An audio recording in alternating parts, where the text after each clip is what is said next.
Hello, I'm Glenn. And I'm Brent, and We are the Penumbra Brothers. We focus on you.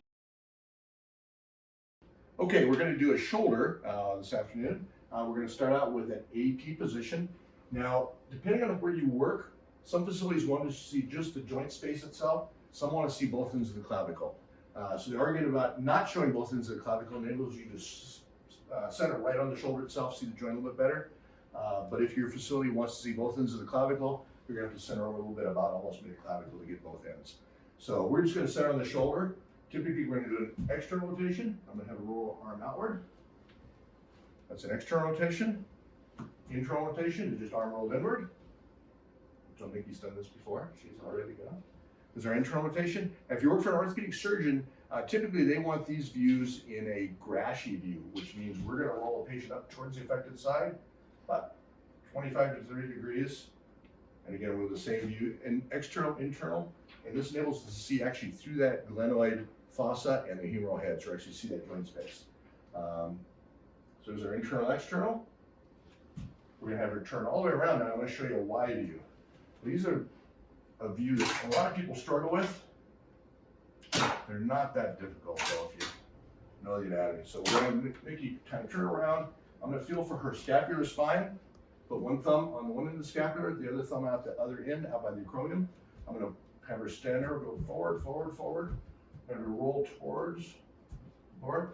If you use your left arm out there, so work on the right arm to steady yourself. I do not want to lean her into the film. That's what almost everybody does wrong. You lean her into the film, and all of a sudden you have your ribs over the top of that joint space. So again, about 10, 12 degrees. Probably going to lower this bucky down a little bit. Actually, not that much. Just skim right over the top of that shoulder. Just like so. Again, position always trumps distance. We don't want to get her up here. If we're going to be malpositioned, we want her in a proper position. That means we're back away from the IR, which we're going to deal with a little bit of magnification. That's okay. Just like that. Okay, there's our wide view. Lastly, I'm going to show you one version of an axillary view. If you're working in a hospital, you got overhead tube stands. You have lots of options for an axillary lateral. When you're in a clinic like this with a floor or floor to ceiling mount, you just really have one option. So Nick, I'm going to have you come over here. I'm going to get a stool. You stand here. I'm going to have you sit on the IR, and I want you to just lean straight over that IR like so with your right shoulder.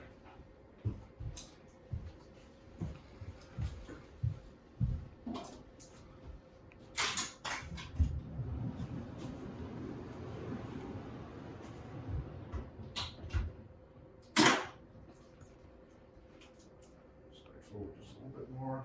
I'm going to turn this around. I still want to get this object of interest as close as I can to the center of our IR so our algorithms work out well.